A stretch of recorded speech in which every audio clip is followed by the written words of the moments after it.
There we go. Hello, everybody. Welcome all my lovely goblins and ghouls of the internet. I'm Hanyo, your Jamon Cinephile. And tonight we return to the world of the darkness. We return to a vampire, the Masquerade, Shadows of New York. Now, I was going to originally do Life is Strange again. We're going to do Life is Strange episode 4. I had to push the stream back again. And with Life is Strange, it'll normally take like 3.5 hours or so. So I decided like probably shouldn't do it tonight because I want to get too late into the night. So let me just do this because we can do this into like a short stream. We can do this like for like an hour and a half, and I can just cut it short. You know what I mean? Especially with my voice. Again, my voice has been feeling a little bit more awful today. Not that bad where I can't talk, but a little bad where like I probably shouldn't be talking for that long. Which is actually kind of funny though, because this is like a full-on visual novel, so I'm the only one gonna be doing the talking. There's no audio. Sorry, I had to mute the mic for a second. One more time.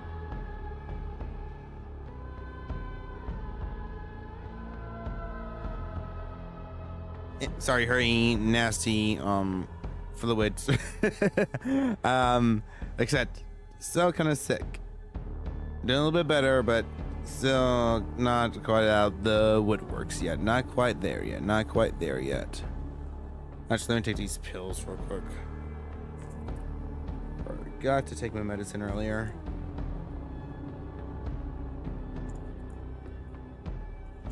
It's a very interesting stream. Me taking pills that you can't see.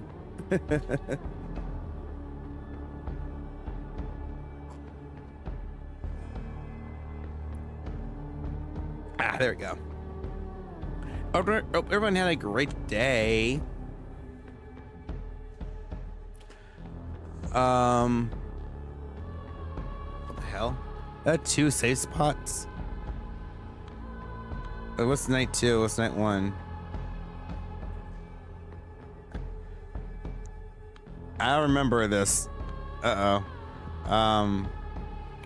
time we played this, I remember we were arguing with some guy, and they had to cut the stream short because it was getting too late. The one that says night 2, I'm gonna go with that one.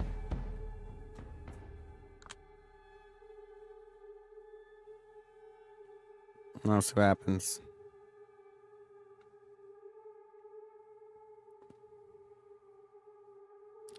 Okay, so we have options. We have options. We have options. Options. Let's see. And what was the other one though? This is where I got killed. Oh, I guess I just made a new save file. I just remember. Man, I did it when I was still really sick. And I was not quite lucid.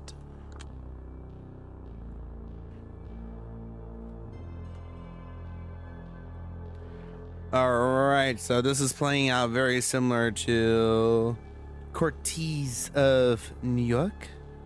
Where in that one we had you got options. You got options of what you could and couldn't do. So, one second, guys. I need to check something real quick. Just popped up.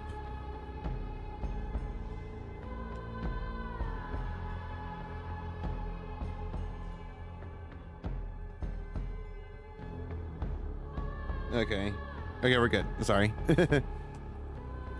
Alright, so, what are options?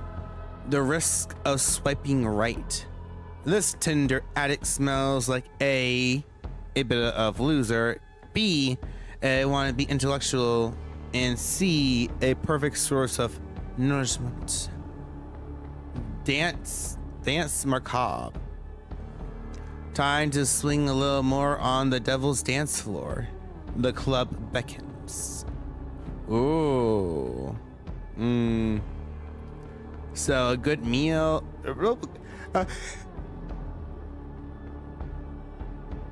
So Sorry, sneeze. Hi, hello. How you doing?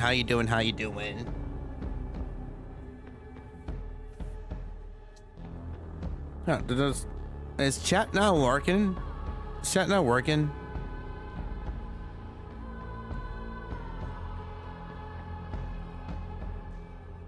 Did I need to fix chat? Didn't you fix chat?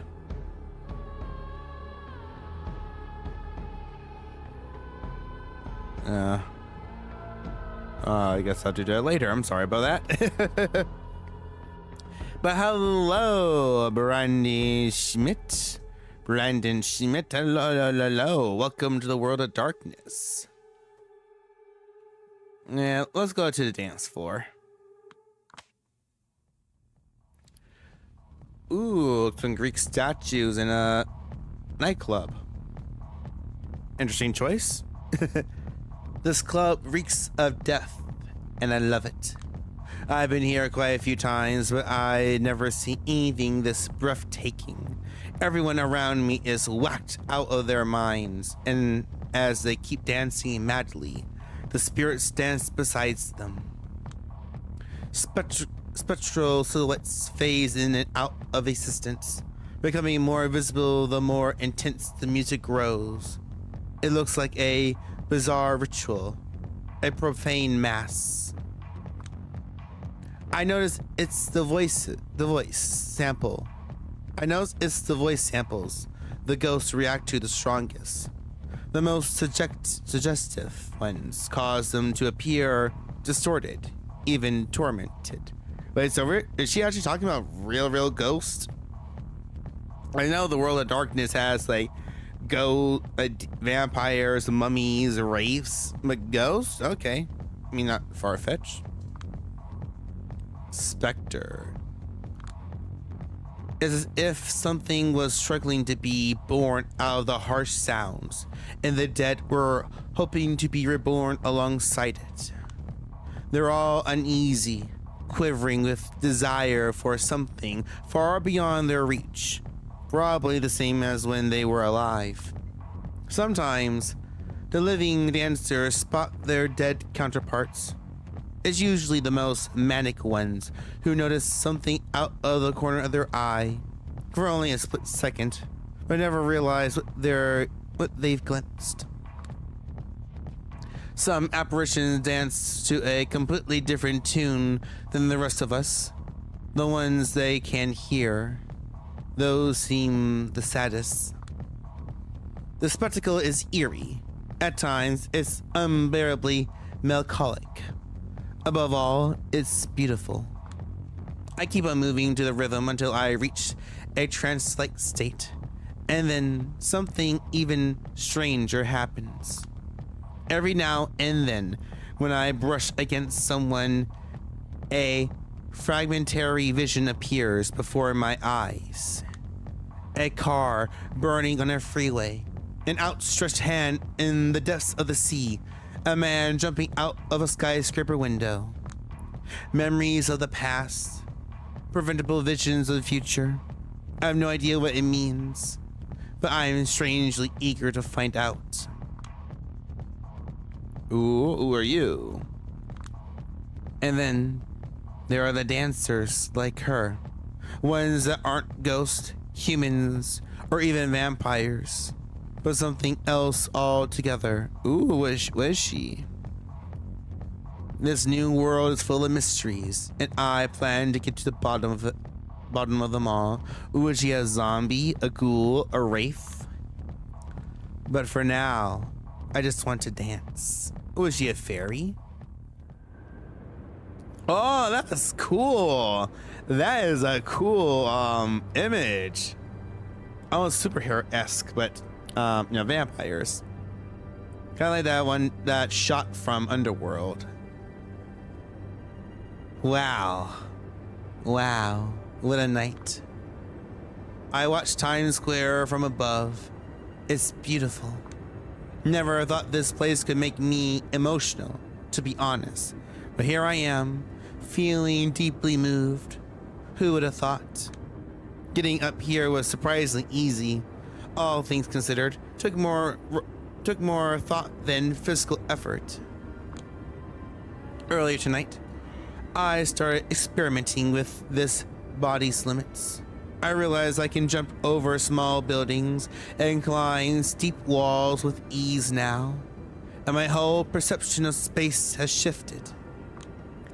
I planned a scenic route across the rooftops. I did my best to avoid attracting attention, just as I was told. Stayed in the shadows as much as humanly possible. I spot a drone from afar. For a second, I feel uneasy, but I remembered what she told me. Machines won't get a clear view of me anymore. Camera footage, photos, is all glitched out or blurry. Wouldn't take it for granted if I didn't try to catch my reflection earlier on.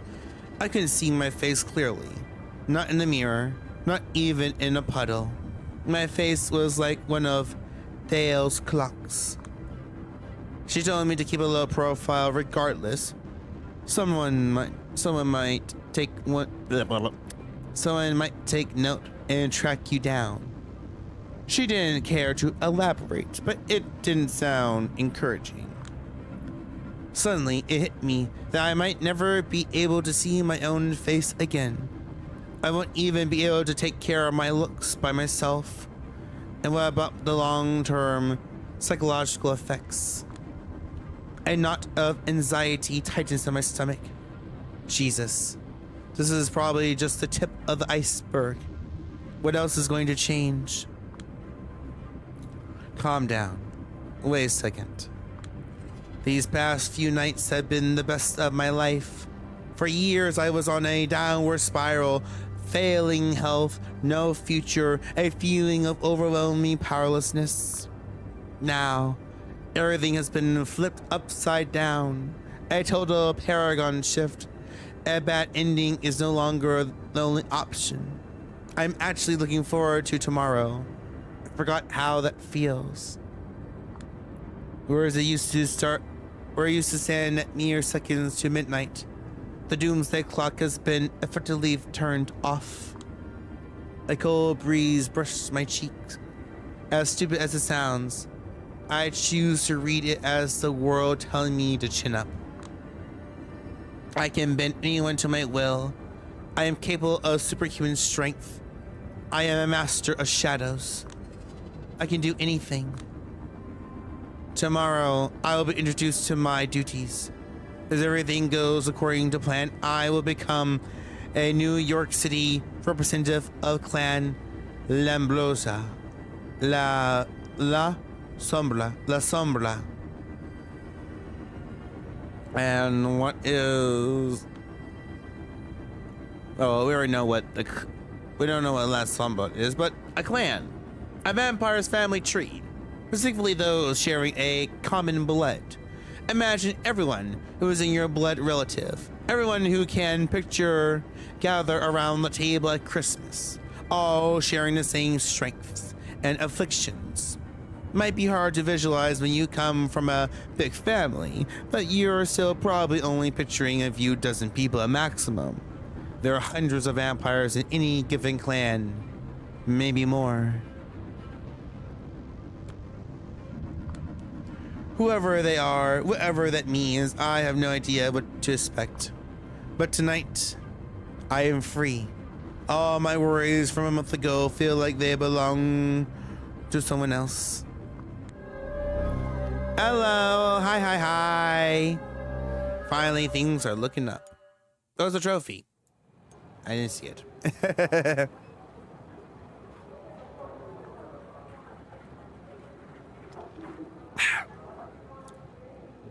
March 2020. Back at it again at Big Beat Burger. Familiar sounds, familiar smells, familiar faces. Yet again, I'm recalling that night when everything finally seemed to change for the better. I mean, it's not like I wasn't expecting everything to go back to the old depressing normal. Even in the thick of it, the rational part of me recognizes my state as temporary. But with these highs, there are always a hope it won't end. Or maybe that's an ego death will finally occur. Be satisfied, you stupid fucking bitch. I command you. I love her attitude. Here's all the logical evidence for why you should be satisfied. Here's the obvious direction for your life. And here's a detailed explanation of how you should treat the people that care for you. A handbook to life. Not a bad thing, but it could make existence somewhat boring. No dice.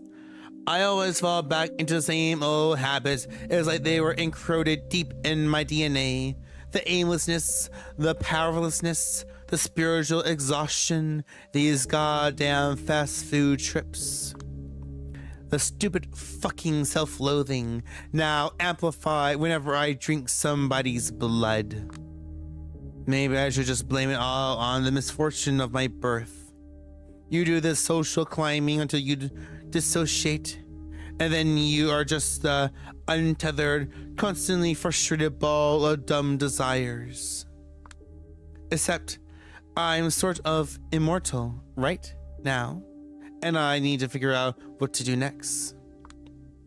Well, you're immortal. You have nothing but time. Travel the world, write a couple 100 books, maybe discover the cure to cancer. Or maybe we just go on a complete killing spree, or take a 100-year-old nap. The world is your oyster. I watched this obscure Asian movie once. Eli. Oh, that's a cool imagery. I love that. That's super. I watched this obscure Asian movie once. Eli. Lema Sabachani Chani, starring Ta Danabu Asano, one of the coolest guys in the world.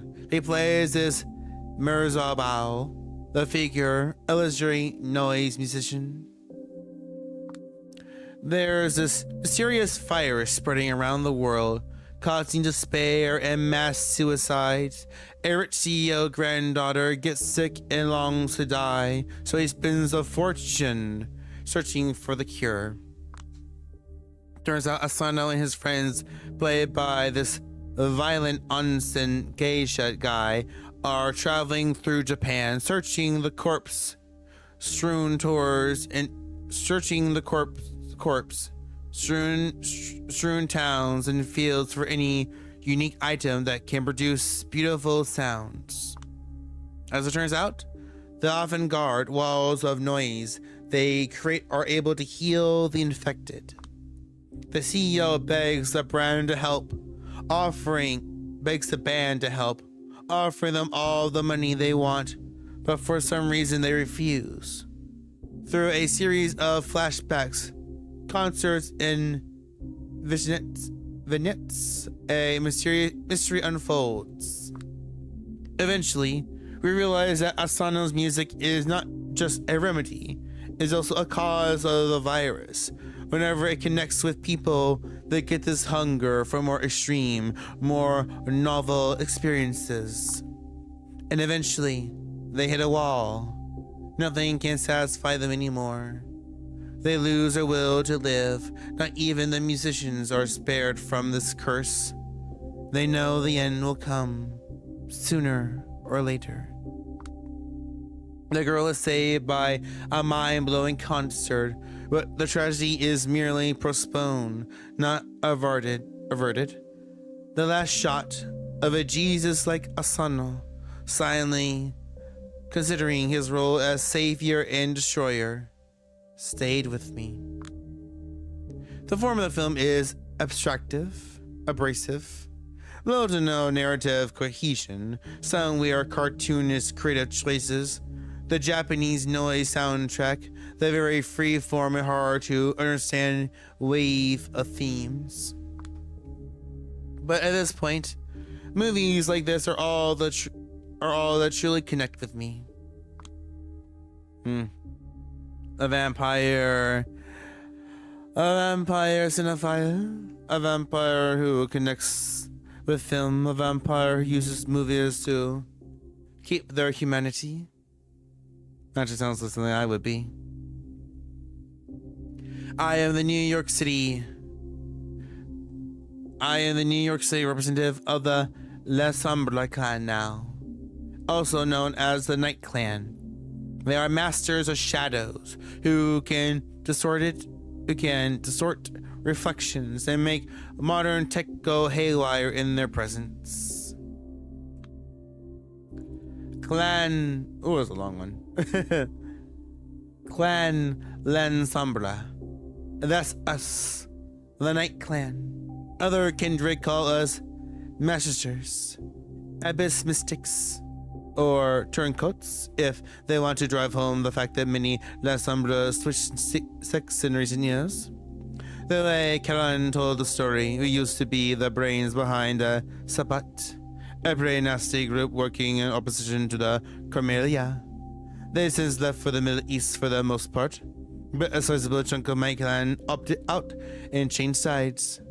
Traditionally, we were entrenched in the Catholic Church back in Europe, but not for mystical reasons. Our path was that of corrosion and puppetry, so pulling the strings of important religious leaders was just a means to an end. The Night Clan is also borderline Darwinian in their philosophy about embracing new members. The shittiest period of my life was fully orchestrated by Karen in order to see if I was good Lansombra material. They do not care for losers who just take it lying down. Then there's the dark. I still come to grips with it, but apparently shadows aren't just absences of light to us. They're openings into some kind of hell, and we wield them or even use them to contact the dead. The downside, we share a classic vampire feature, in that we don't really have clear reflections with camera. This also transfers to not playing well with cameras, and by extension having issues dealing with technology in general. Aw, you at least use a phone, right? I mean, you can still watch TV, as long as you guess you don't get too close.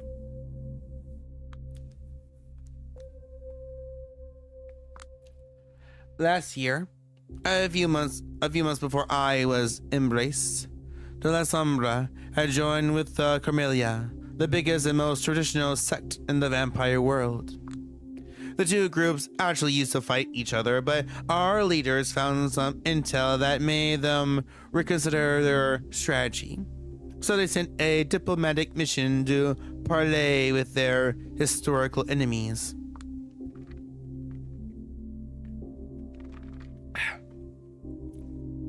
The deal they got in Chicago was simple. An unlife for an unlife. For every La Sombra vampire allowed in the Ivory Tower, one La Sombra vampire has to meet their ultimate end. I was like, good. Hey, what? An unlife for an unlife. For every La Sombra vampire allowed in the Ivory Tower, one La Sombra vampire has to meet their end. And the Ivory Tower is the Carmelia, right?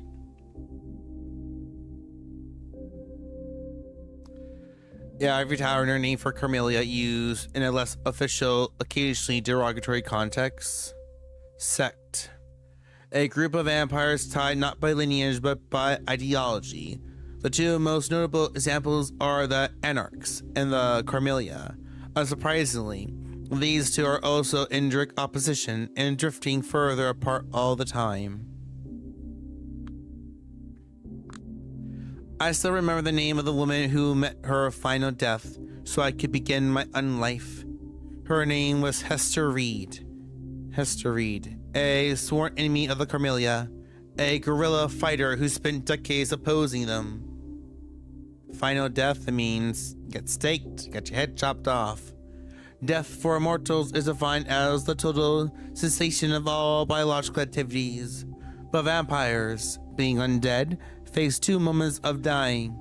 The first, when their mortal life ends, and a second, final one, when they truly cease to exist. Usually involves rapid decomposition of the body up to and including turning to dust, if you're old enough. As if time has finally caught up with you. She was someone with far better principles than mine, from what I've gathered. Well, whoever she was, her execution by my sire served to convince the NYC elites to give us, La Sombra, a chance. Then, they set out to look for a mutually agreed upon candidate who would become the class rep in the city. My sire searched for someone who gave the impression she was more than she appeared.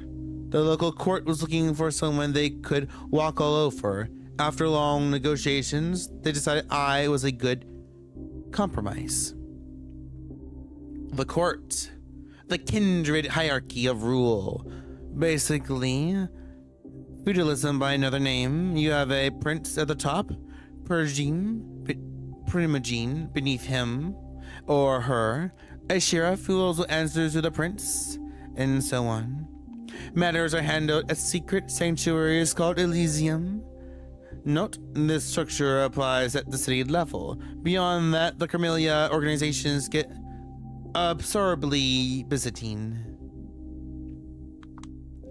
The procedure to systematically destroy my entire life just to make me show I was psychologically strong enough to join their ranks. The turncoat special, they called it. Somehow, I succeeded. And it eventually led me right back to where I started. So, I stopped writing and put my pen down. Valerie. Will that be all? Yes, Mrs. Duval. I hope you enjoy your stay in London. Oh, I very much doubt I will. I just like very cultured person. I think the only good Englishman is a dead Englishman. Fucked up serial killer? Privileged scum. At least you're headed there to kill some of the Duskborn you hate so much. Duskborn. Well, she said Duskborn. Why am I getting...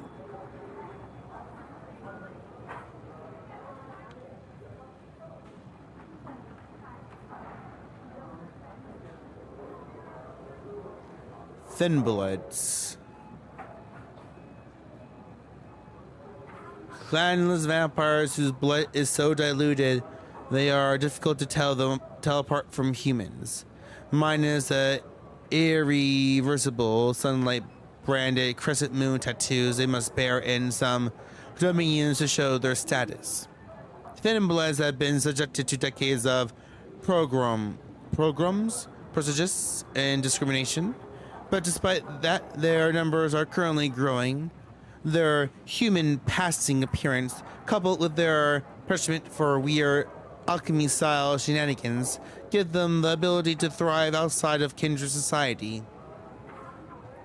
Bigotry and violence against Thinbloods are quite normalized by the kindred to the point where it's not all uncommon to hear of them being killed or referred to as a threat to the Masquerade. Funny enough, the NYC Camellia acknowledges them and even offers them membership. But they're third-class citizens at best, and their representative in the primogene is considered the butt of jokes at best, and a slap in the face of other council members at worst. Even though they supposedly have it better in the city than in other Camellia domains, when they step out of line, concisely or not, the verdict tends to be final death, with barely a second thought. Sometimes referred to as weaklings or runoffs, less vitriolic nicknames will include young ones, chameleons, or duskborns. One of the benefits of being a scourge, if there's one thing in this world is never in shortage of, is loathsome runoffs too. Forfeited their right to live. A scourge? I don't think I heard that term before. Scourge. A very unpleasant person whose sole task is to hunt down vampires who are born wrong. Locally, that means thinbloods, subordinated directly to the prince. So he's a vampire hitman, hitwoman. That will be all. Tell Kodir I said hello and farewell. Kodir! He's here. We're gonna meet him. Safe travels. Don't let the door hit you on the way out, psycho. Oh well. I'm the lone Lansombra in this town, and my representational role means jack shit. No title, no perks, no whatever. Right now, I'm the court's gopher, doing all sorts of work nobody else will touch. My main duties, being sort of immigration officer.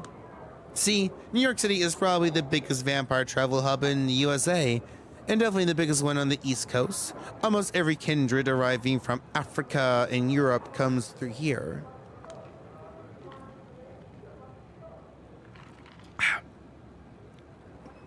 The local Carmelia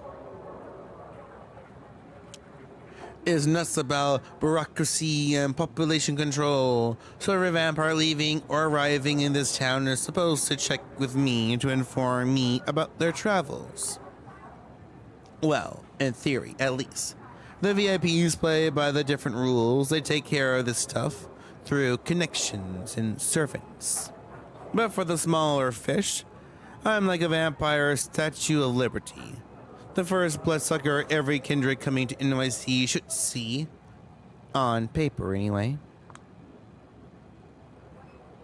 The first after the prince, or Kodir, the Primogene Council. These things vary. Yeah, I'm naturally traitorous Lambrosa, so they still prefer being traditional and hands-on about these things. The prince, where the buck stops, the big boss of a given domain, usually a city. These are the kindred you don't want to cross, those who have secured and held their claim against all other contenders. Prince is a gender neutral for vampires. Hence, NYC head honcho Helene Penhard also calls herself that. The Primogene Council, the prince's advisors, usually elders through mostly the younger so-called Enical in NYC, who represents interests of the local kindred. Traditionally, each major clan, faction, or sect would be given a place on the council. This framework naturally favors the Carmelia, though anyone can bring grievances to a Primogene, not of their own clan.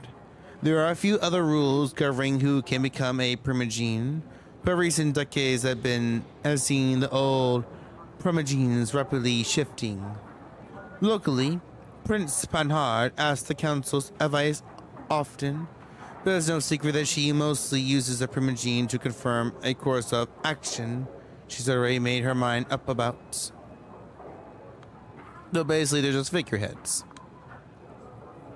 As I said, at the end of the day, I'm just a gopher, and this work only serves to remind me I'm not quite in, just standing at the gate.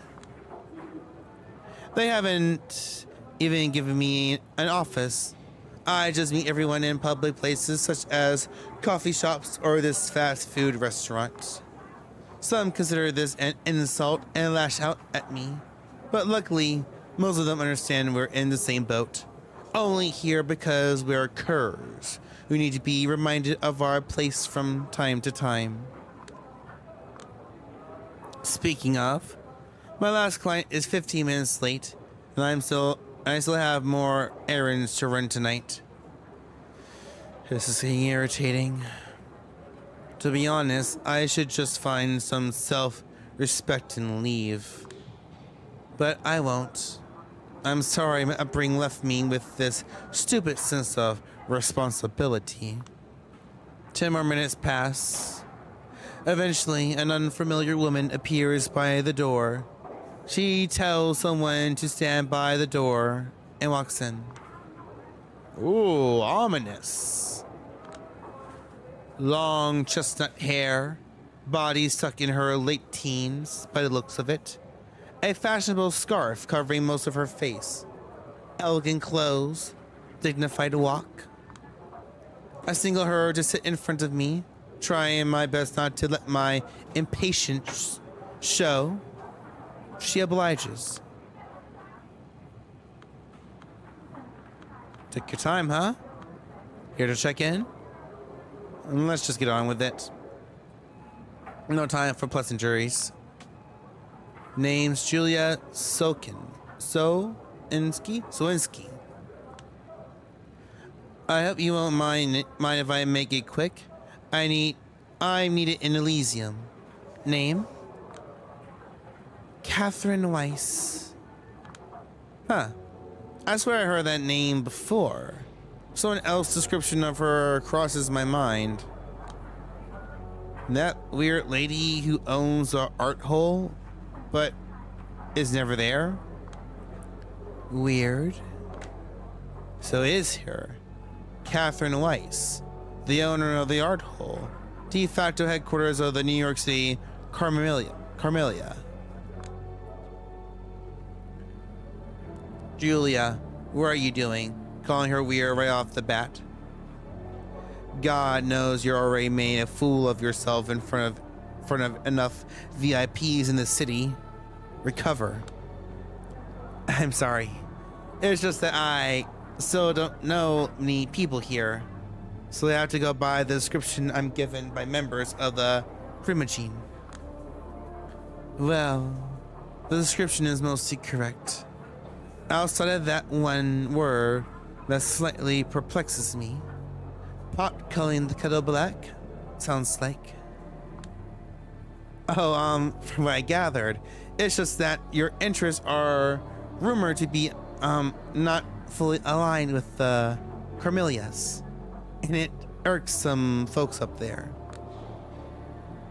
Being a keeper of the Elysium is not enough for some, I see. I suppose as much, but what can you do? She seems chill. Good. Anyway, Catherine Weiss. Wow. Yes. Want me to spell it? People often have trouble getting it right. Forgive me for my indiscretion. It's just that people of your stature usually don't bother checking in with me. They usually report their arrival to one of the other Primogene, and they make all the arrangements. I heard Prince Panhard is busy with the preparations for her big party. I assume that if I spared her some paperwork, she appreciated it as a gesture of goodwill. Besides, I want to meet with the infamous La Sombra representative out of sheer curiosity. My interest piqued when I heard about her. She looks around knowingly. Unique circumstances? Yes, Prince Helen Panhard had trouble justifying the exorbitant rent my property would lend. And that's literally pennies for her. And as far as I know, she's been sitting on an empty property since last year. Looks like they got out for you bad.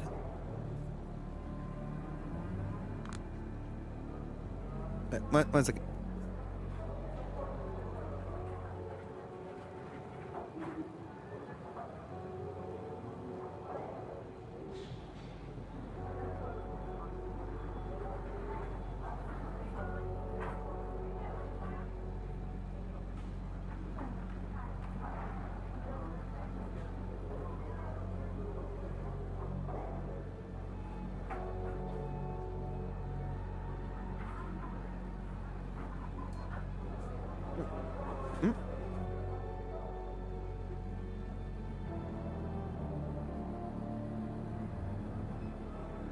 Alright. That's what I assume, but it's nice to get a confirmation. Well, it's not like my clan has ever been particularly popular in these parts. At least that's what I've heard. Sins of the father and so on. Yes, just to make sure, you've never met Hester, but you know of her. I do know I wouldn't be here if not for her. Have you two met? No, I've only heard of her once or twice. We have similar outlooks on many issues, although we tended to come up with completely different solutions. In any case, I think it meaningful that Hester died so that you could live. They feared her. Now they fear you. And that's why they're keeping you down. If anyone who's not a VIP said this to me, I laugh at their face. Or I get what she's doing. She's trying to buy my favor. But it's not to act like I'm easy to please.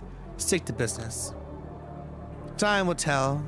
In the meantime, I need you to help me out with the documentation. Of course.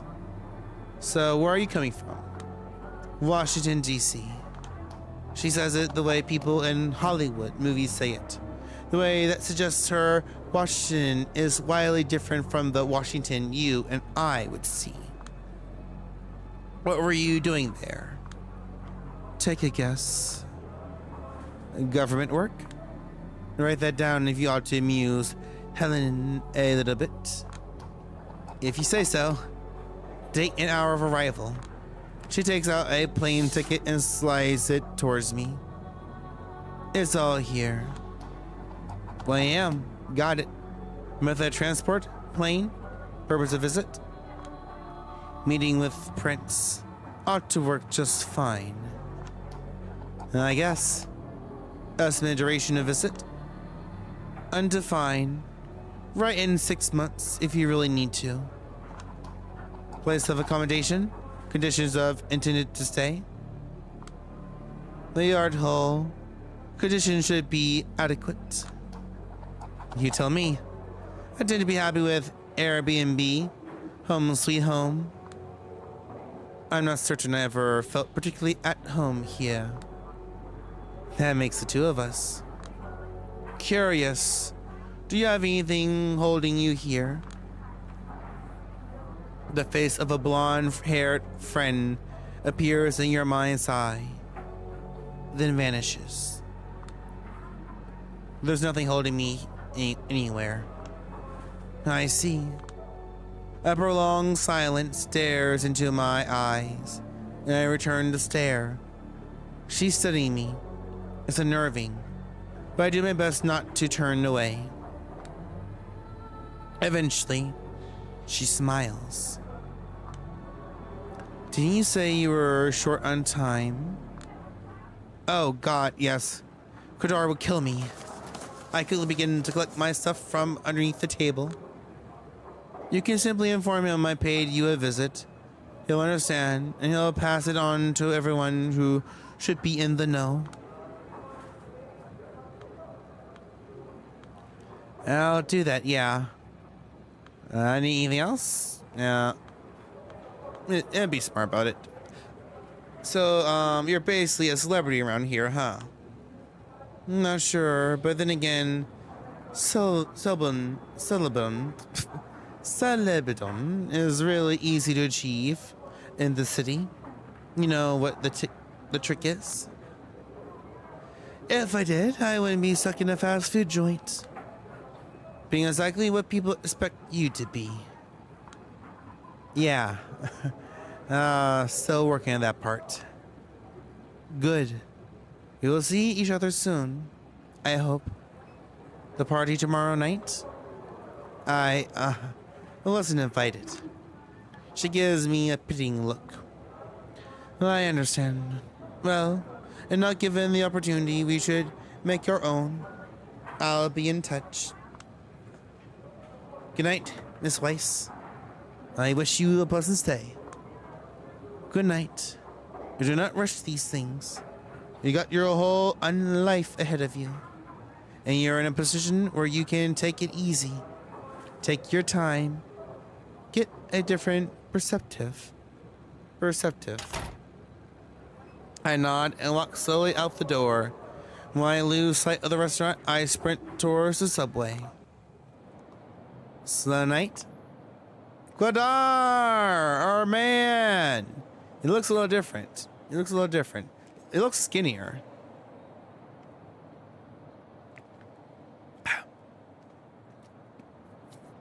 I wish you're late again, by the way. I hope you have a good excuse. Godar Asami, the mighty sheriff of New York City, is not happy with me. No wonder I met him in front of Elysium 30 minutes later than the time we agreed on. Now, sheriff, we really kind of know these terms, but why not?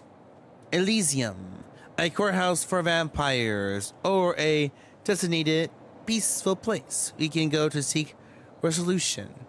Often hidden in plain sight in notable public buildings, also used by mortals, such as museums, art galleries, and landmarks.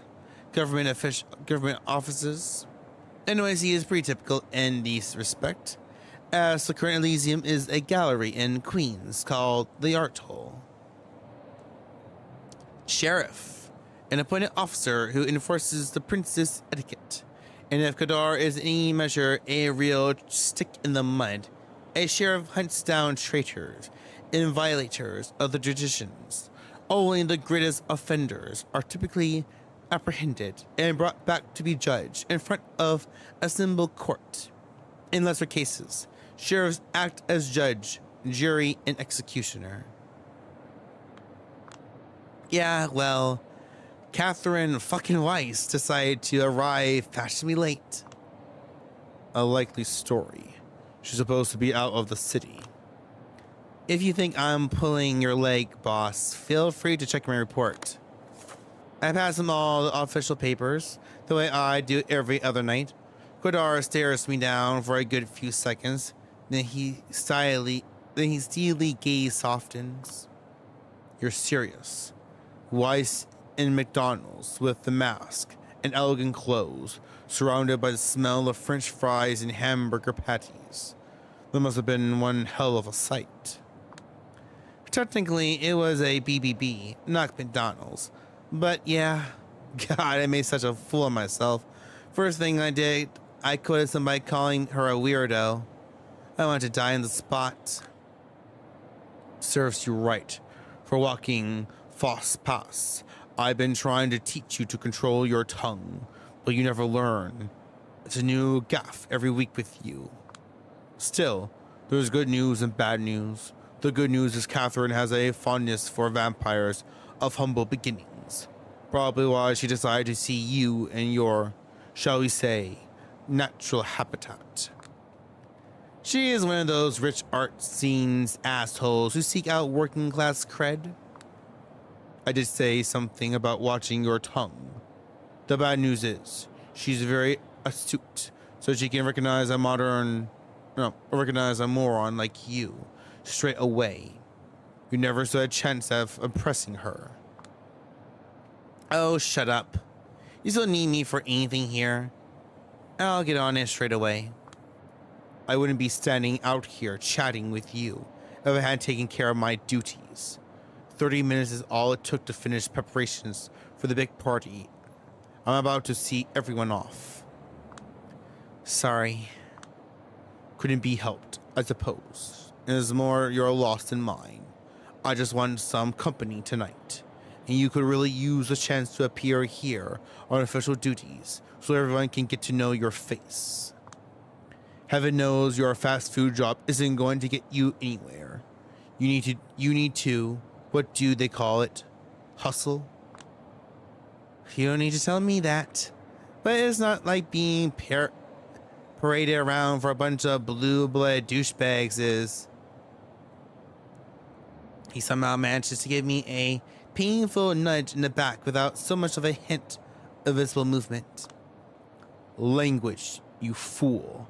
They're coming out. Just stand here in silence for 5 minutes and focus on not embarrassing yourself any further, will you? Tss. Got it. The first two silhouettes appear in the doorway of the art hall. An old man in a wheelchair, pushed forward by his young servant. Haven't seen them either of them before. Oh, is that Kaiser? Mr. Payne. No, not Kaiser. Mr. Payne. The night is so young. Hope you find the rest of it pleasant. Payne? The wheelchair. I heard about him. Addison Payne, one of the American Carmelia's main connections to the government in Wall Street. Disabled in quite a few ways. Needs a servant to communicate. I'd be full of resentment if I was embraced in this condition. But apparently Payne is nothing but grateful for his immortality. He keeps writing fervent defense of the traditions and Carmelia customs. Let's just say goodnight. We don't want to get on this guy's bad side. Good night, Mr. Payne. He wordlessly shakes Kodar's hand, but doesn't even deny to acknowledge me. At least his servant gives me a small bow. I return it. They leave. Kodar turns to the next person leaving. Hi, Regent. Can't wait to see you in your outfit. Ooh. Alcine Sturbridge. Spare me, Sheriff. These fancy dress parties cause me enough suffering with your help. I can only hope you haven't conspired with Helenin to embrace me with this gift. Oh. Is she mortal? She points to a shrink-wrapped set of clothes she's carrying inside her coat. Kodar smirks briefly. I didn't have to. As you well know, Prince Manhar displays a considerable foresight in the matter of party planning. Yes, if there's one thing she's deathly serious about, it's frivolities. A recognizable mortal quality, especially for a prince.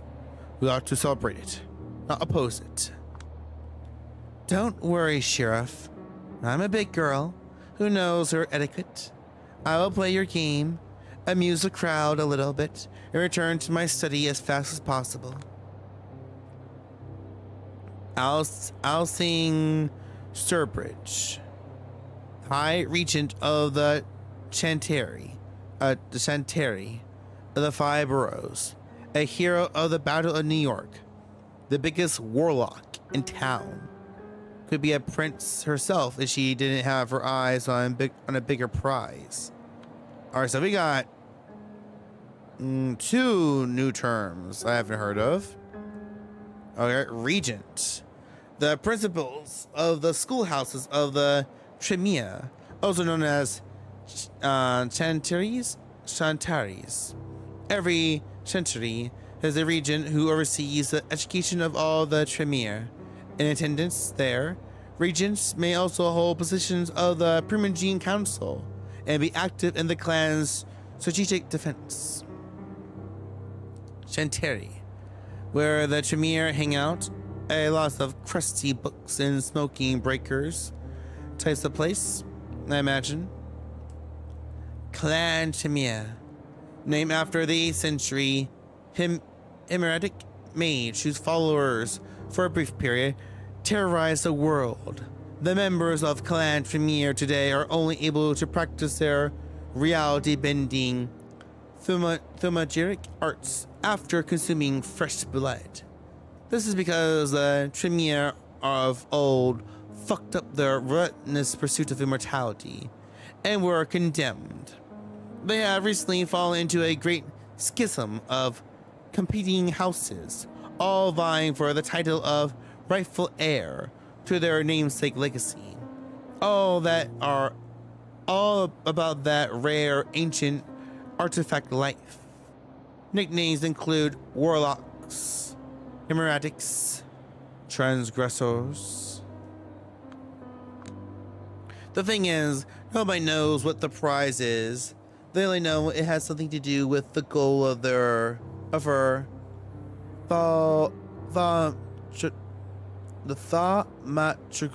thaumatrical research. Whoever tried to find out what it is failed violently. Let's go thaumatrical. Look that up real quick. Change.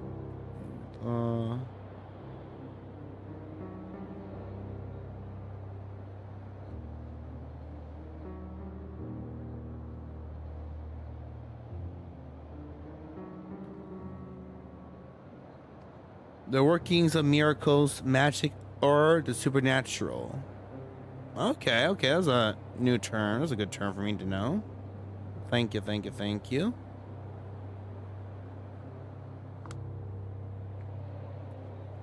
Oh, I'm sure you're going to have fun, Miss Swinsky. Here, just inform me. Oh, I'm sure you're going to have fun. Miss Swinsky here just informed me Catherine Weiss is back in town. It is safe to assume she will join our festivities. You're kidding me. It was her, for sure. She did say she will attend the party. It's not safe to assume, it's certain. She told me she will be here tomorrow night. Weiss. Excellent. I love to catch up with her. The barely concealed venom in her voice clearly suggests that, in fact, she ate to catch up with her. Yes, it looks like tomorrow night will be very special. But for now, I bid you adieu. And she's gone. Is there some kind of story between Aisling and Weiss that I should be aware of? You could say that. High Regent Sturbridge once attempted to call for a blood hunt on Weiss. Blood hunt? Okay. Wow. Why? I've heard 5 different versions of the story, and all of them seem plausible. Catherine's relationship with this city is odd, to say the least, but hush for now. He's obviously trying to kill the conversation, and the appearance of Thomas Arturo gives him a perfect way out. Mr. Arturo. Hey, that's the weird guy from the first game we played. Asami. I forgot how you're supposed to pronounce that. Keep up the good work, eh? Of course. Thomas Arturo. An architect by trade, he's a herald of Prince Panar's inner circle. An eccentric whose thoughts seem to be 10 times faster than his words.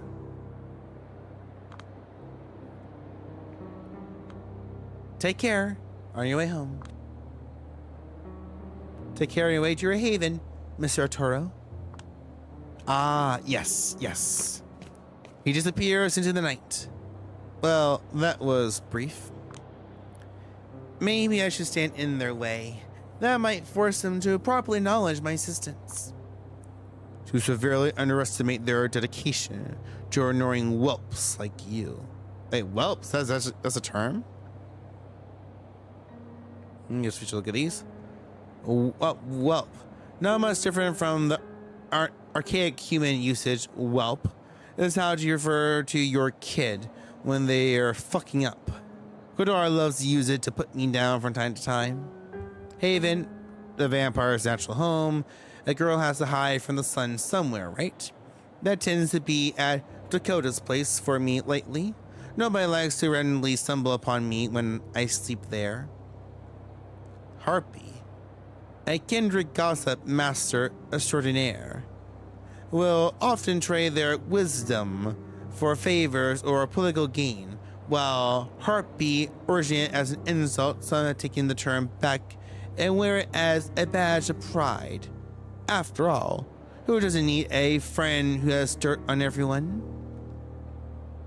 Blood hunt, a punishment sentencing a vampire to final death at the fangs of their peers. The code of the kindred and the system for punishing transgression is the law of retaliation. And just in case you're serious, I beg of you, don't. I've been meaning to ask you this for a while now, but never had the opportunity. You really hate Arturo's guts, don't you? He carefully measures his diplomatic response. I have no strong feelings about Thomas Arturo whatsoever.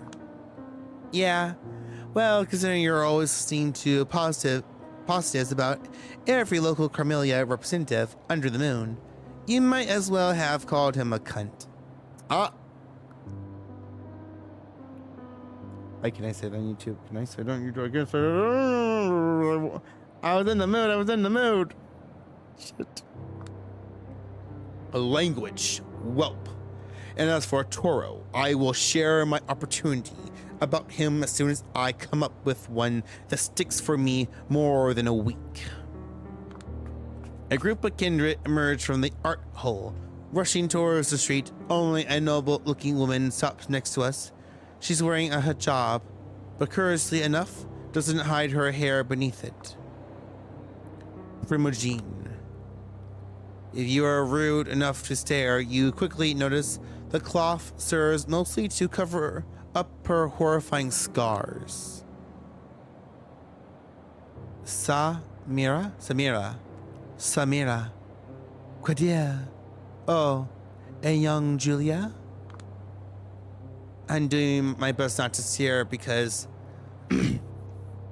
Samira is one of the few NYC Carmelia figures who hasn't been an asshole to me yet. So here, did the prince require the clan of the Hunt's council in some matter? Yes, I advise her that no matter how hard she tries, she should expect me to wear a different costume tomorrow night.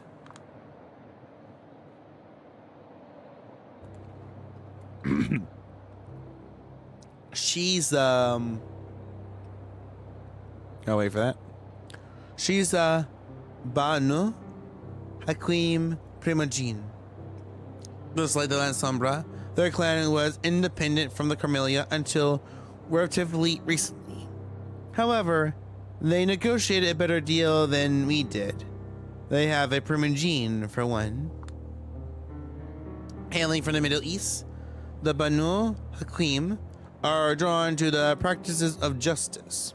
The rules must be upheld and every transgression punished. They don't have much say in NYC, but the prince often seeks their judgment. It's just good PR. I trust she was understanding. Those are beautiful clothes. Thank you so much. I'm eager to see the outfit you came up with. And how are you, Julia? Have you seen any lights at the end of the tunnel? I'm not even invited. Yeah, I've seen one. Same old.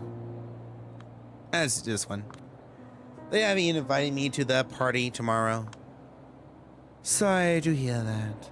I trust you're pestering the prince and your superiors to improve your standing. It's a process. Oh, Julia. You don't achieve anything if you don't keep reaching for it. Kadar, weren't you supposed to teach her the ropes? I'm trying to, Primogene. It's just this child is always a process. I can only wish you good luck then. Good night, Julia. Good night, Kadar. Good night. Have a safe trip. The art hole has to be almost empty by now. You like... Aw, you like her, don't you? Stop with your class clown act, whelp. It only serves to reveal deep insecurities. Wow, that's harsh. And you didn't answer the question, do you like her? Is factual, whereas I harass. Is factual, where I harsh, as you claim. She did tell us both to call her Samira, but you're still keeping your distance with that primogene shit. Watch your profanity, and don't project your fantasies onto me. I won't give you a lesson about professional boundaries, but I suspect the way you will eventually learn it will be extremely unpleasant. What the heck? Look at that face. It was like Gary Busey. Fuck, that's actually terrifying. Gary Busey. Vampire Gary Busey, that's actually terrifying. Am I interrupting something? Good folks. Dr. Vanderweden. Even though I'm constantly pestering him, Cordier's composure is unshaken. His response comes swift and unfazed. Not at all, Mr. Vanderweden. Heading back to your office. You know me, my dear sheriff. Where else would I go? Now that's curious, even though Carter Vanderweden is a primogene as well Machiavellian, to be precise. I don't hear Kadar address him as such. Hope to see you tomorrow night.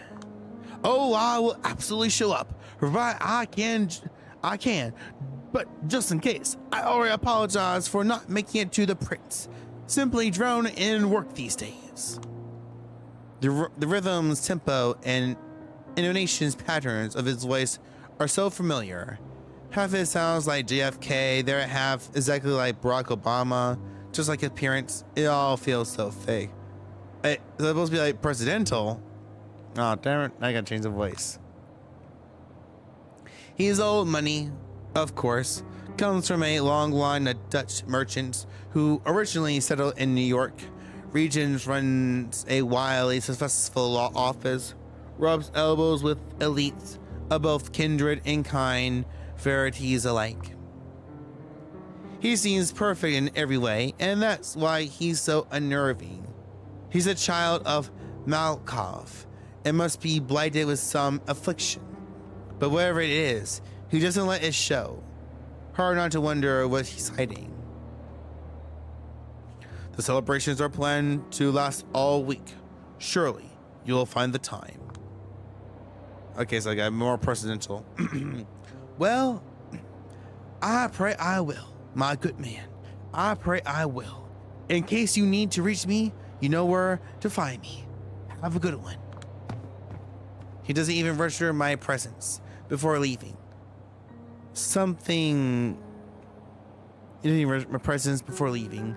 Sometimes I think they're all so hoping I will simply go away. As Carter drives away in his limousine, Kodar shakes his head. You want to hear about which member of the New York City Camellia I dislike the most? Yes? He shoots me a knowing glance and smirks. Too bad. They're all my dear colleagues, and I deeply respect every single one of them. Sure you do. Wouldn't want to blurt out something that would lock you out of Mr. Vanderleden's legal services, would you? You old ass kisser.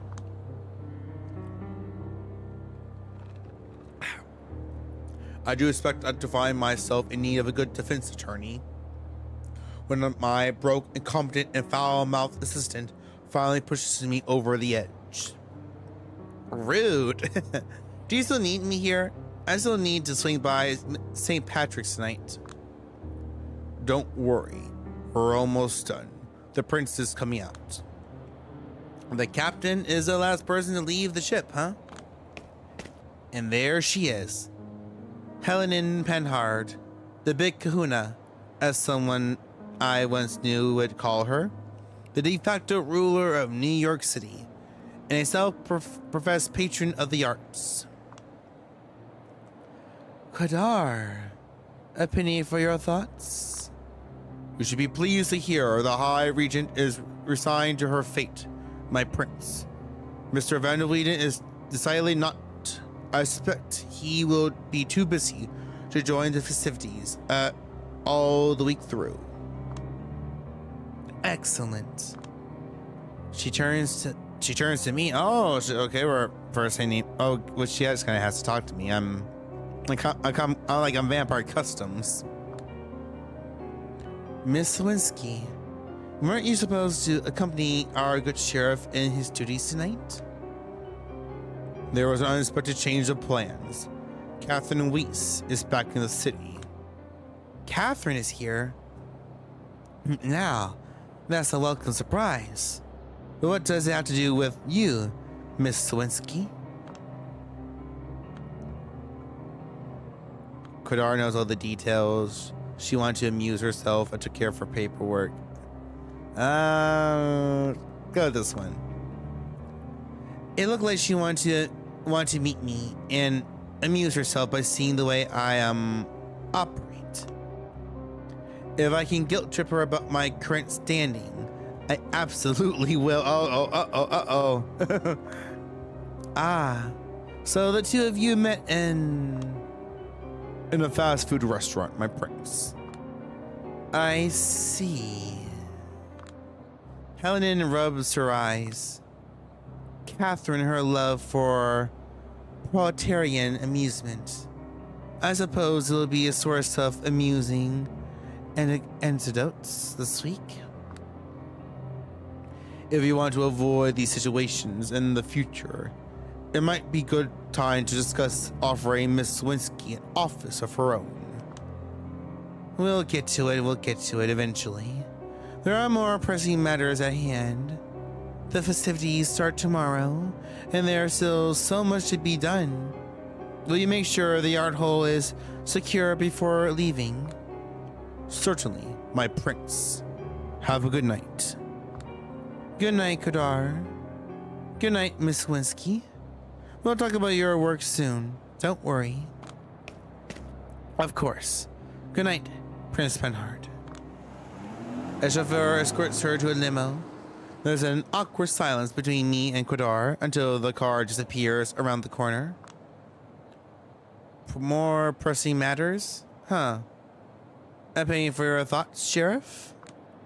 I'm certain an image of a keeper of Elysium stuck in a fast food restaurant will linger in Prince Penhard's mind. You're far closer to your goal than you were a few minutes ago. Okay. Gotta play psych games with the prince. I'm pretty sure I've heard you say something to that effect a few times now. And I stand by my words. Rome wasn't built in a day, Julia. As a Carmelia loyalist, don't you think it sucks that the Ivory Tower is so hell-bent on showing disrespect to my clan? They're actually willing to make fools of themselves in the process. We've all had to endure our own hazing rituals. But yes, the current situation is not ideal. Whatever. Need a hand in closing up the Elysium? I'll manage. It's getting late. Better run. Some shadow in Chicago is probably impatient to get a copy of the report you've given me. You please one master. Now it's time to please the other. Yeah, here's the thing about working for two masters. Neither of them really think of you as their own. Not knowing how to reply, Kadar shrugs. I wave him a goodbye and head for the subway. Okay, we're gonna take what time is it? It's 11:38 and streaming for an hour and 21 minutes. Okay, we're gonna take a small break. I'll try to hurry up. Give me like 10 minutes tops. I'll try to make it 5. Okay? BRB.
All right, we're back.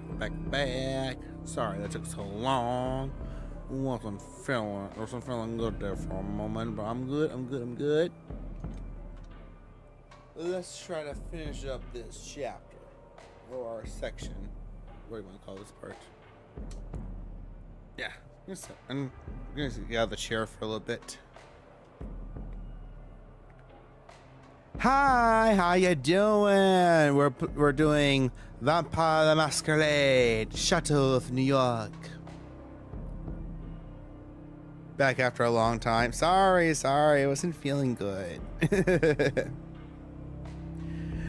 When I reach St. Patrick's Cathedral, I'm greeted by a voice that greets me like teeth on tinfoil. Ow, that sounds horrible. Controller shut off. Benoit. Oh, it's this dude. So it's the religious vampire from Cortez. So this is like a true Uragon. Oh, okay.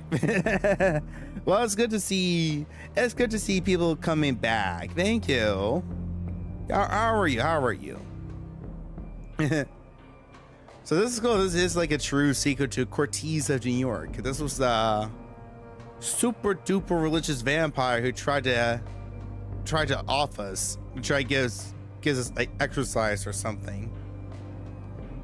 Well. You're going to Florida? Oh, that's awesome. I'm going to Florida too. And at the end of June. That'd be cool.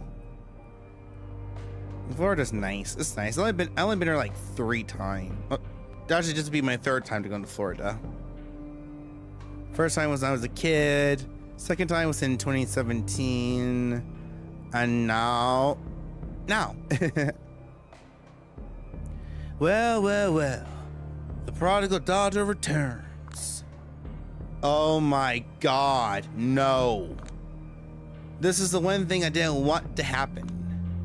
Julia, please, thou shalt not take the name of the Lord thy God in vain. Where's Father Leonard? You only been once? Yeah. You only been once. It's a good place to go. There's a lot of things to do. If you're just counting tourist traps and like theme parks. My friend lives down there. He takes me. He took me a couple places when he stayed down there for how long was he down there for? Like 2 weeks. It's a fun place to be. There's a lot of interesting. Word vomit. There's a lot of interesting things to do. I'm going with family, so I'm not exactly sure what the itinerary is. I think I'm supposed to be surprised about some of it. His clergy duties keep him from getting here on time. He sent me to apologize in his name and keep you company for a few minutes. And that's the second thing he ought to apologize for. He just wants his flock to live in unity. I am more than willing to oblige him. Why don't you? So I'm making games for me. Ooh, who is it? That sounds cool. You're gonna learn coding? That's awesome. That's a good skill to learn. I tried to when I was in college, community college. I tried to shift into coding and other like computer stuff like that. It wasn't for me. I barely passed those classes before I switched majors back to arts. But that's great. If you can learn it, if you can understand it, do it. That's a great job to have.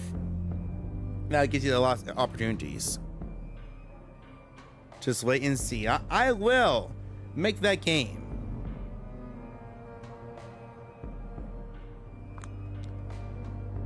For the last time, I'm not part of his flock. We have a purely professional agreement.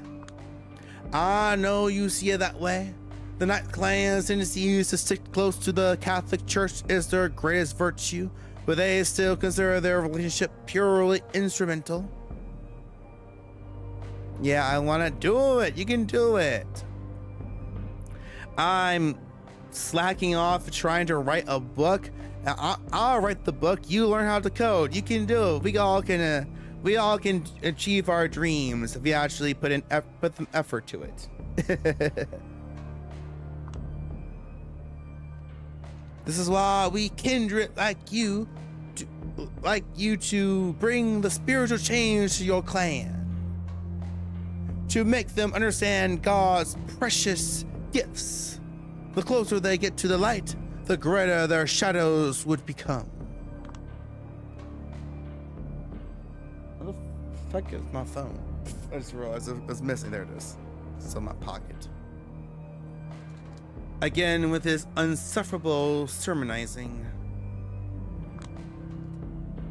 Bernal Siegel is a local nutjob and an ex-artist, a degenerate who has some sort of complete mental breakdown in the 90s. To recover, he took to religion for solace and guidance. I guess should we look at these real quick? The clan Banu Hakim. I'm butchering those. I know I am.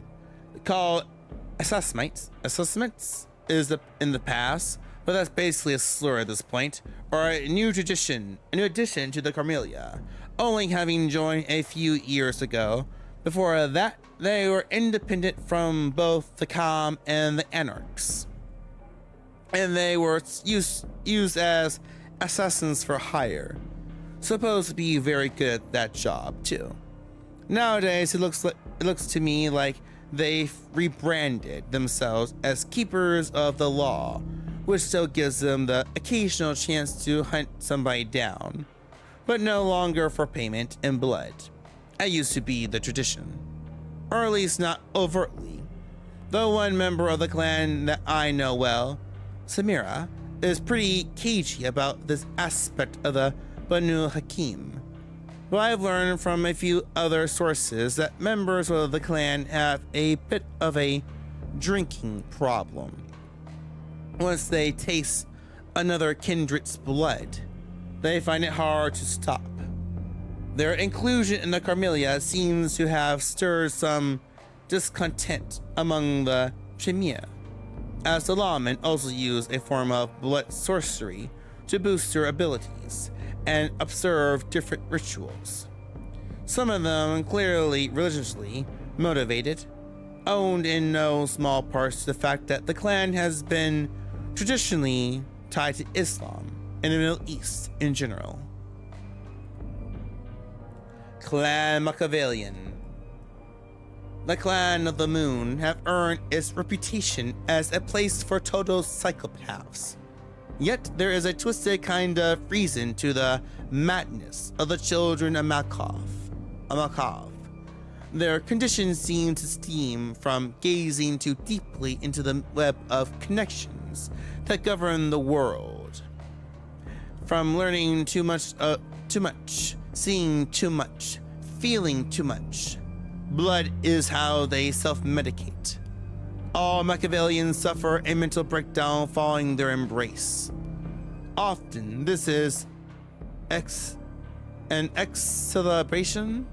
exacerbation of disorder or disorders that are already present, but sometimes it is entirely new, best described as unstable.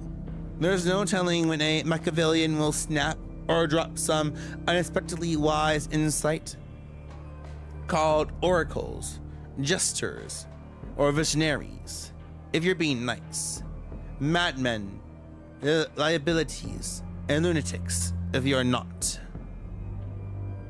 Kine, a derogatory way for vampires to refer to mortals, comes from kindred in kind. Just remember that kine rhymes with swine and, well, you get the picture. Clan Totoro, the most artistic of the kindred. The tutorial draws their ranks from the creative class, ranging from painters to digital content creators. The clan of the Rose boasts many former famous actors, singers, writers, dancers, and even lauded sex workers. The goal is, of course, only to fill the Dorado clan with the best of the best, but its shallow fixation on youth and beauty has caused many hasty decisions. Probably more one-hit wonders under their roof than they care to admit. Also, plenty of insufferable divas and influencers. Guadar, one of them, but surprisingly, he doesn't show many of their regular traits. Maybe other than keeping himself inspectorally slick at all times.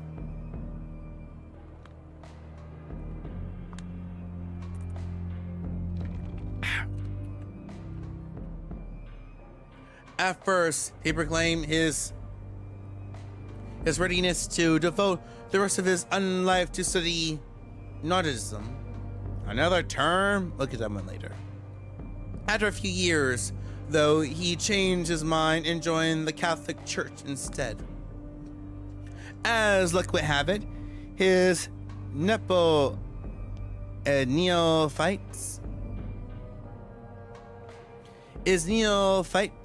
zeal found a major target in me.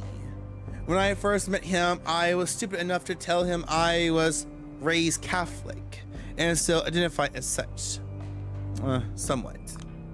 He immediately pictured me as some sort of force for change within the Carmelia and set out to put me back on the righteous path. Now, he won't stop preaching to me, apparently, until I become a nun. A nun vampire. I don't think I've seen that one before. Need to note that in my brain for future ideas. Remember, the darkest place is directly beneath the candle. Your turncoats have this unfortunate preposition to find salvation right within your grasp, and then lose your way in the shadows. Christ. Once he starts, he just won't stop. I guess it's time to bring out the big guns. By the way, I was meaning to ask, got any news about Sophie? Sophie Langley? Is our girl alive? As I know in the playthrough I did with you got on stream, Sophie died. I'm not sure there's a way to save her. A painful grimace crosses his face, but doesn't linger. Kinda rude to change the subject, you know? Rude. I'm just looking for a topic both sides of this conversation would care about. You know, like any guide of the etiquette says you should. Salvation is a topic close to anyone's heart, whether they admit it or not. And it's pretty bold of you to assume I still care about Langley. I do not assume. I am certain you do. The second she retires from the public eye, you start acting like Jesus era Kanye and start acting like Jesus is King era Kanye. Coincidence? Stop, bro. Bring up Kanye. No. I've never heard of a Jesus era. Do people really call it that? Here's how it's going to work. Tell me what you know. I'll tell you what they say. And keep in mind, I didn't know she was your sire until a few nights ago. Hell, I haven't even met her. He winces a bit at me saying hell, but let's go. Sure, I figured you would have prodded that wound long ago, if you knew. But what do you care anyway?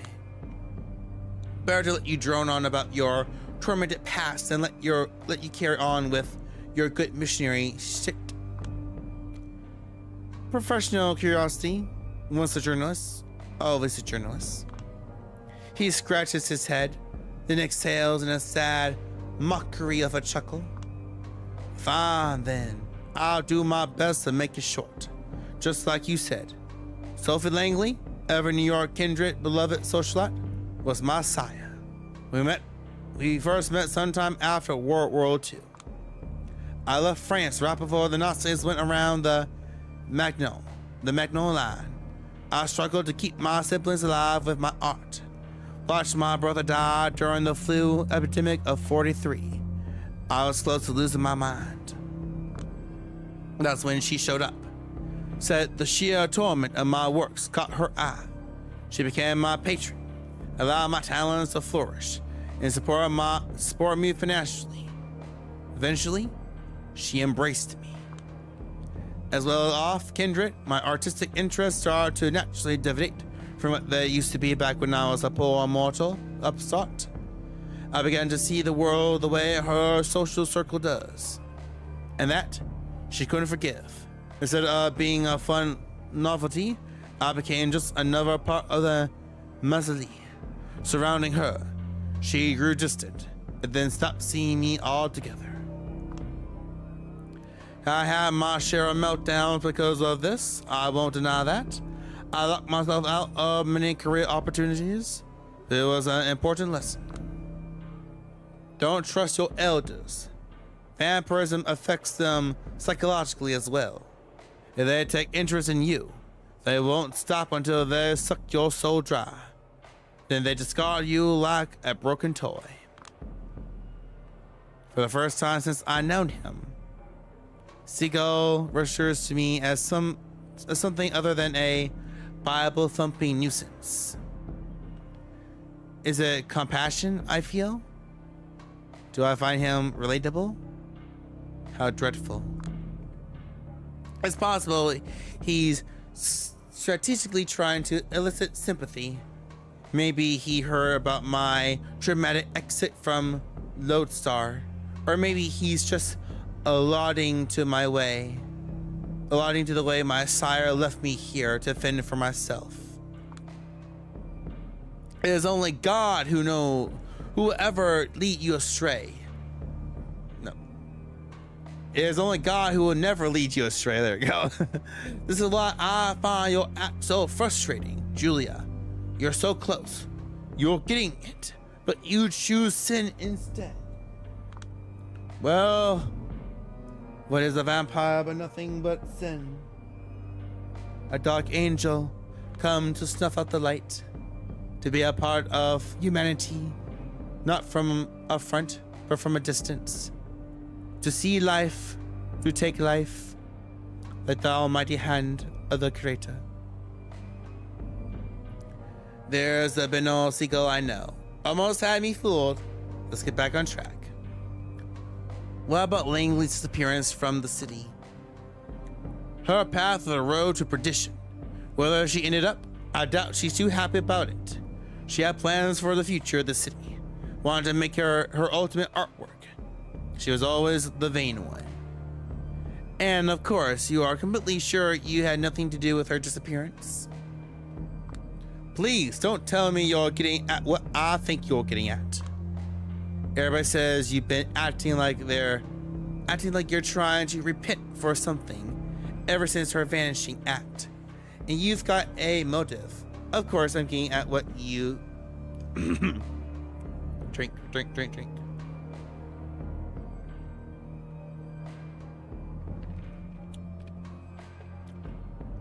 Of course, I'm getting at what you think I'm getting at. Bernard shakes his head. You really have the devil in your heart, Julia. Always testing me. I'm just asking what everyone's thinking. Are they now? Listen, I'm familiar with a lot of the insults attached to my name and the city. Those aren't exactly compatible with the image of a ruthless killer. Killer? Nah. Killer, huh? Well, now that's interesting. I haven't said anything about killing. He scrubs his hands over his forehead and collects himself before responding. Stop picking apart every word I say in this completely unpleasant way. Here's a statement, and if you really want one, Miss Hercule Poirot. Poro. I do believe Sophie, the way I knew her, had met her end.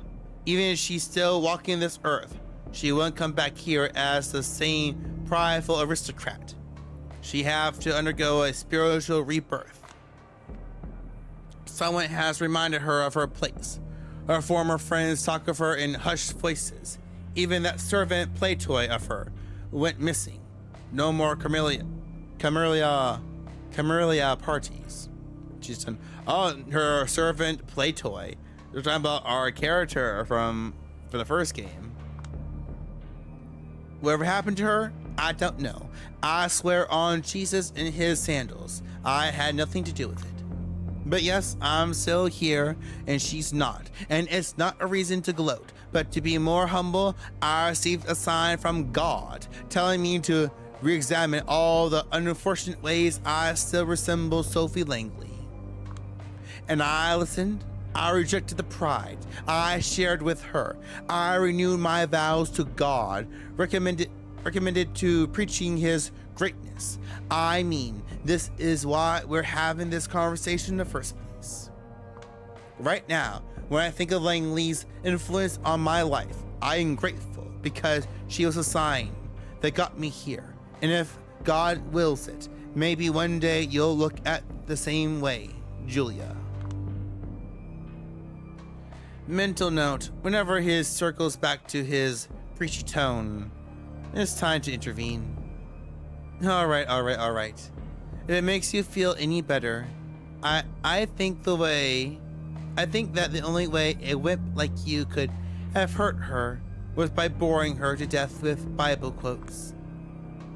Now then, quid pro quo, tit for tat. You were saying people still talk about me. I was curious if...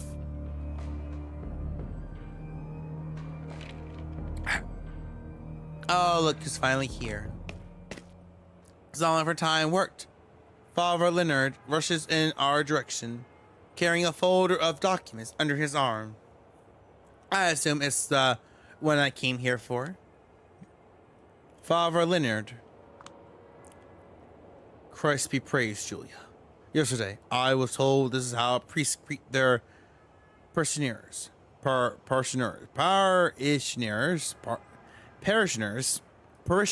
in Eastern Europe.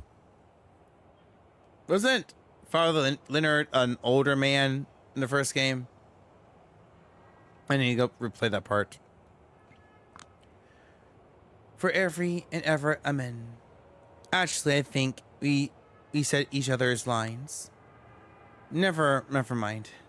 Another long night, isn't it? Taking a toll on you. Ah, no need to worry. These days I sleep a few hours a day. Short naps take care of the rest. And there is always work to be done. I apologize for being late. At least I managed to get here before you and Benoit went for each other's throats. Good. I was getting worried. Oh, who do you take me for, Father? He takes you for a total bozo who's about as effective at converting people as a documentary about pedophilia in the Catholic Church. He's just too kind to say it out loud. Ouch! Here I have to deal with, Father. But don't worry, we'll make a saint of her yet. Forget saint. For now, so for an adult in the room. That's what you are. That's what you are for. He's 70 years older. You do remember he's at least 70 years older than I am, right? As far as I'm concerned, growing up has far less to do with age than with the conditions of our formative years. Here. He gives me a folder he was carrying with him, and I pass him the reports I wrote earlier tonight. Among kindred, it is common knowledge that the Catholic Church is one of the Las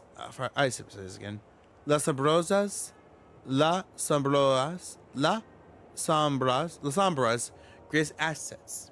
Hell, it might even be one of the main reasons Carmelia is slowly warming up to the clan. We are technologically impaired, and as such, woefully unprepared to face challenges of communicating in the 21st century. Hard to handle advanced encryptions when you can't even unlock a smartphone. But she can't even use a phone? Oh my god, no.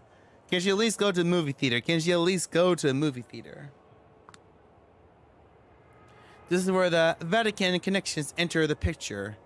A web of priests scatter all around the world, exchange our dispatches between each other, making sure they all reach their destination in total secrecy. I was told not everyone in the Holy See is friendly to our kind, but the most shrewd and talented usually are. You could say they are like immortal Carmelia, better than any intelligence agency. Remember what happened to John Paul? John Paul I, when he attempted to uncover the workings of the Institute of the Works of Religion? Death after 33 days, papacy. Papacy? Rumors of CIA and Masonic involvement? Excuse me, 1 second.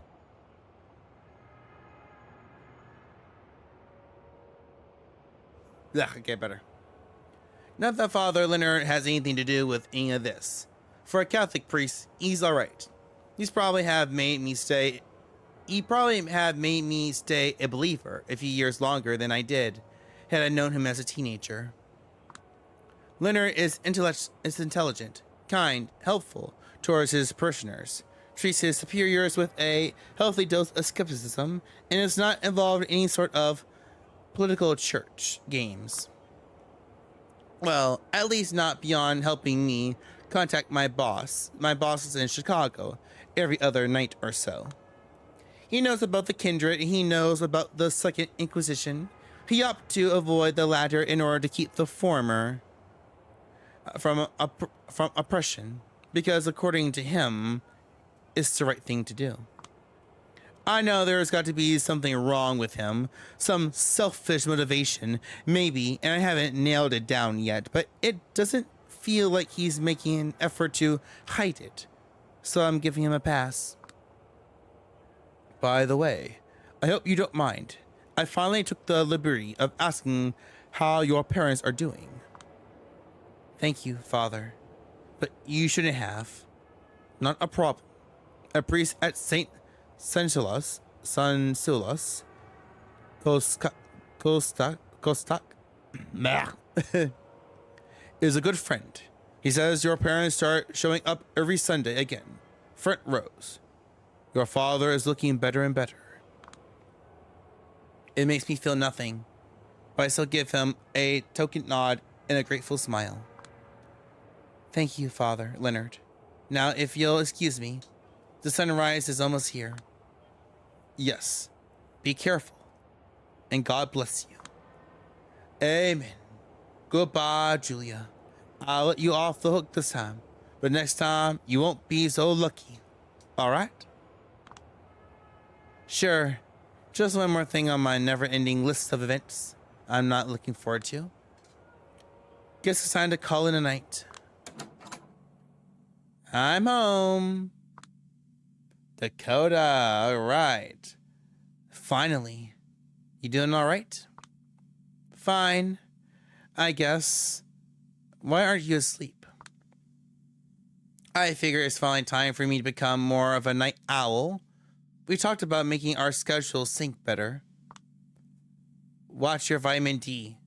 It'll kill you to... I kill to have your skin. It would be a shame to waste it. Shouldn't have smoked so much before you got bitten, sweetheart. Should have shared your skincare routine with me back when I was still breathing. I can't just be going around sharing my one secret weapon. It's top secret stuff. MK Ultra level. Just... not saying that name. I'd have to kill you if I told you. I love you too, hun. Okay, then. Love you too, hun. Come on, what's with the attitude? Nothing. I just thought we were beyond hiding secrets from each other. I guess I was wrong. But okay, I get it. I really do. Time out. You're not really mad, are you? Nah. It's just my inner asshole teasing you. Never mind. I feel a little more self-conscious than usual tonight. Don't. You want me to do your makeup before you go to sleep? No need. No need? Weren't you supposed to have some sort of big party tomorrow night? Heh. I was involved in the backstage stuff. What makes you think I was invited? Because you're the coolest, cutest, and most all-around amazing person I know? They'd be insane not to put you on the short list. Believe it or not, but most vampires are pretty insane. I mean, living past 100 years, that's just something to the psyche. Interdimensional psychic vampire level insane? Because that's how crazy they have to be to ignore you like this. Yeah, I would say so. Fuck them, then. A big bunch of posh dicks. They hate you because they ain't you, but they'll see. Jesus. How do you do it? Do what? You always assault me with so much of this weird, stupid positivity that I can't react to it without completely shifting my mental attitude. How do you do it? Oh, the answer is easy. You remember how I told you we have this spiritual connection? I can sense when you feel and want. You can sense what I feel too, if you really focus. Yeah, I think I called it a big load of bullshit. Said a girl who talks to ghosts. But watch this. Agent Scully, I sense you're feeling down, and I realize that what you really need to do is end this night. She points to one of her drawers. It's the one where she keeps her supply of ketamine. What? Come on. What? No, wrong drawer. We're not meeting demons. We're meeting angels. MDMA. Ding, ding, ding. Took it half an hour ago. Perfect timing, thanks to our spiritual connection. Ready to fly away? The mood isn't right. I need music. Got a special SoundCloud playlist ready to go. Prepare especially to uplift one Julia Swinsky. Just give me a sign and I'll press play. Jesus, you're impossible. And that's why you love me. I hope. I give up. Come here. Let me have a taste of you. A trophy? 14%. Alright. Maybe this is one time the high won't end. Okay, that was kind of sweet. Rest.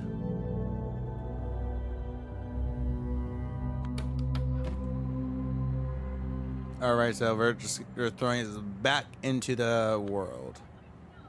Alright, so let's say this and call it a night, okay?